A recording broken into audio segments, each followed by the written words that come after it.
mahasiswa hukum Fakultas Ula Warman. Saya di sini akan menjelaskan mengenai pro dan kontra dalam amandemen UUD 1945. Konstitusi atau Undang-Undang Dasar atau disingkat UUD dalam negara adalah sebuah sistem politik dan hukum bentukan pada pemerintah negara, biasanya dikodifikasikan sebagai dokumen tertulis. Hukum ini tidak mengatur hal-hal yang terperinci, melainkan hanya menjabarkan prinsip-prinsip hal yang menjadi dasar bagi peraturan-peraturan lainnya. Konstitusi yang berada di dalam Indonesia yaitu Undang-Undang Dasar 1945. Harus diakui bahwa amandemen UUD 1945 pada 1999, 2000, 2001, dan 2002 lalu tidak terlepas dari kelemahan-kelemahan. Hasanuddin Natabaya mengatakan bahwa hasil amandemen tersebut adalah cacat bawaan. Satu, artinya Undang-Undang Dasar 1945 hasil amandemen masih banyak mengandung kelemahan. Kelemahan-kelemahan itu paling ekstrem ditujukan oleh Dewan Perwakilan Daerah. Tak tanggung-tanggung, baru 4 tahun amandemen UUD 1945, tepatnya 2006 lalu, anggota-anggota DPD yang juga merupakan bagian dari keanggotaan MPR meminta amandemen kelima. Pada waktu itu, apa yang disuarakan oleh DPD ini kurang atau bahkan sama sekali tidak mendapat respon dari anggota-anggota MPR lainnya, yaitu anggota-anggota DPR. Hal ini dikarenakan proposal yang dibawa DPD itu hanyalah berkutik pada persoalan hak konstitusional sebagai lembaga utama negara. UUD 1945 hasil amandemen tidak memberikan kewenangan legislasi yang seutuhnya kepada DPD. Kemudian saya akan menjelaskan kenapa amandemen UUD sebelumnya harus diubah. UUD 1945 tidak melibatkan DPD dalam tahapan persetujuan, yang merupakan tahapan yang paling menentukan dalam fungsi legislasi. Apakah sebuah rencana undang-undang itu menjadi sebuah undang-undang atau tidak.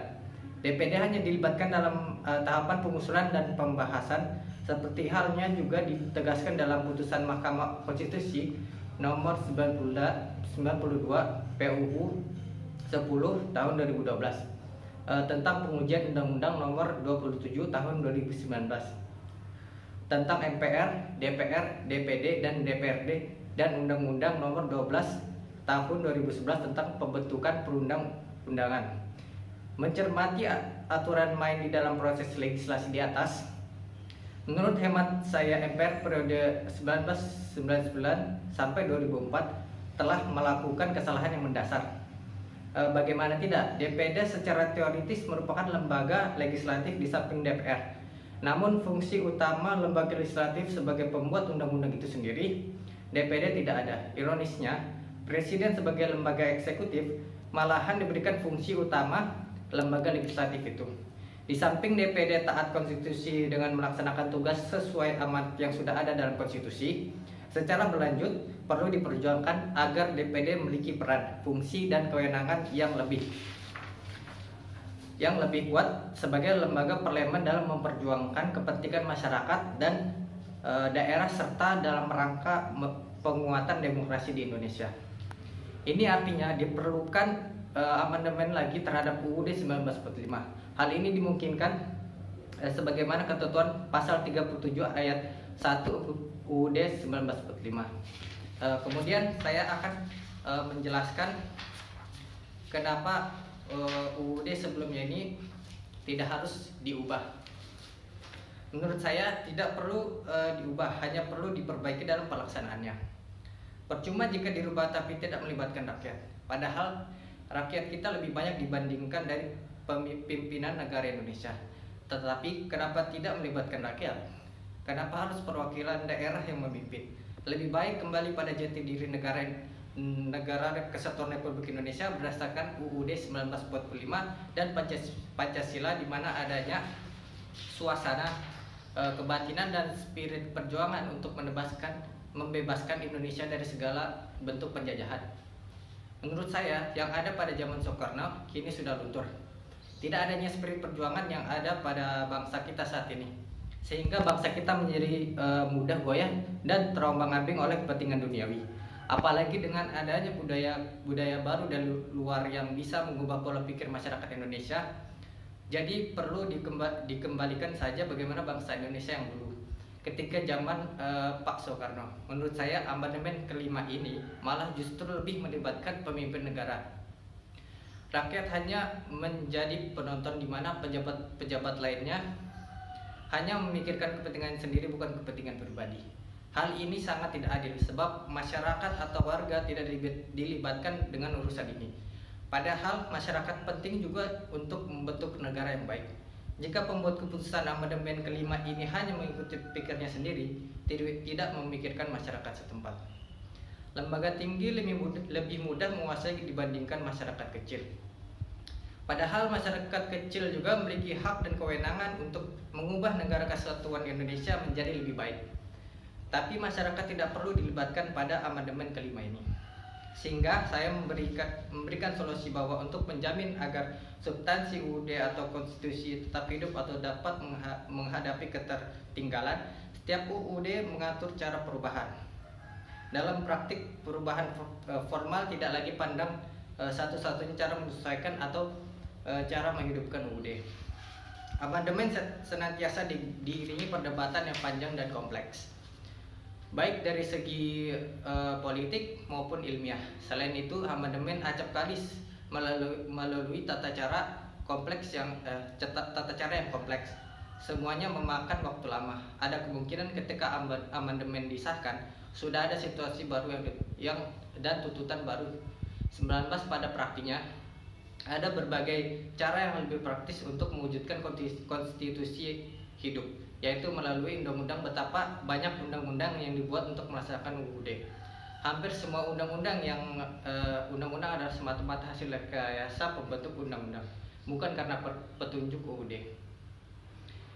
Kedua, melalui intervensi hakim konstitusi selama ini di Indonesia, intervensi hakim mengubah UUD 1945 juga beberapa kali terjadi. Contoh yang paling fenomenal ada ketika MK di dalam putusan nomor 138 PUU 7 tahun 2009 tentang pengujian peraturan pemerintah pengganti Undang-Undang nomor 4 tahun 2009 tentang perubahan atas Undang-Undang nomor 30 tahun 2002 tentang Komisi Pemberantasan Tindak Pidana Korupsi menyatakan berwenang untuk menguji konstitusionalitas peraturan pemerintah pengganti undang-undang. Kemudian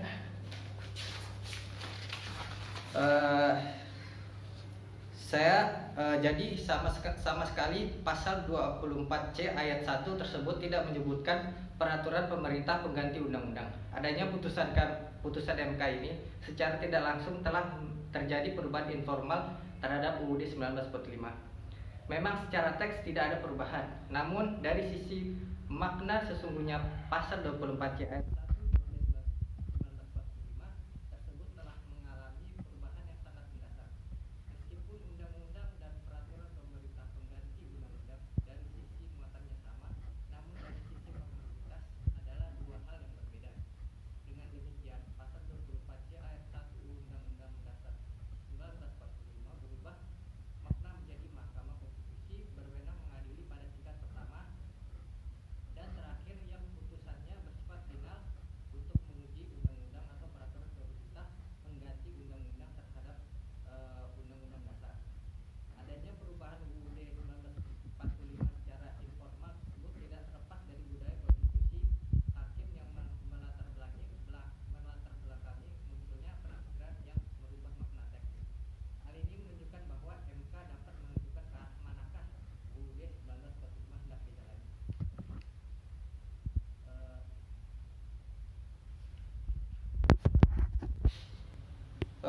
Pada pasal 24C ayat 1 UUD 1945 menyatakan bahwa Mahkamah Konstitusi berwenang mengadili pada tingkat pertama dan terakhir yang putusannya bersifat final untuk menguji undang-undang terhadap undang-undang dasar. Jadi sama sekali pasal 24 ayat 1 tersebut tidak menyebutkan peraturan pengganti undang-undang. Adanya putusan MK ini secara tidak langsung telah terjadi perubahan informal terhadap UUD 1945. memang secara teks tidak ada perubahan.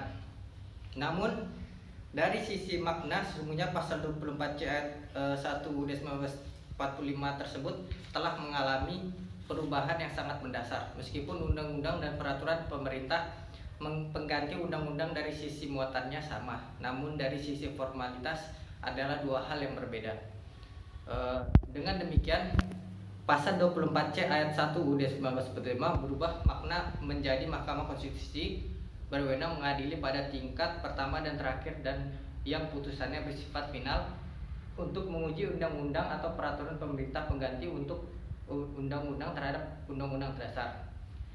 Adanya perubahan UUD 1945 secara informal tersebut tidak terlepas dari budaya konstitusi hakim yang melatar belakangi munculnya penafsiran yang merubah makna teks. Hal ini menunjukkan bahwa MK dapat menentukan ke arah manakah UUD 1945. Sekarang saya akan menjelaskan apa yang dapat ditarik dari kesimpulan dari dua penjelasan tersebut. Ada beberapa upaya yang dapat dilakukan untuk mewujudkan UUD 1945 sebagai konstitusi hidup di saat sulitnya amandemen kelima UUD 1945. Pertama, melalui undang-undang. Kedua, melalui interpretasi hakim konstitusi. Ketiga, melalui konvensi ketatanegaraan. Cara-cara ini baik secara teori dan praktik dapat dibenarkan secara teori didasarkan pandangan Kacewar, George Jelinek dan lainnya. Secara praktik, ketiga cara tersebut keberadaannya diakui sebagai bagian yang tak terpisahkan dari perjalanan ketatanegaraan Indonesia dari dulu hingga sekarang. Hendaknya anggota-anggota MPR yang berasal dari anggota-anggota DPR memberikan dukungan kepada anggota MPR yang berasal dari anggota-anggota DPD untuk mewujudkan amandemen yang kelima. Tanpa dukungan itu, mustahil rasanya akan terwujudnya amandemen kelima UUD 1945 yang memang sudah waktunya untuk kembali di amandemen.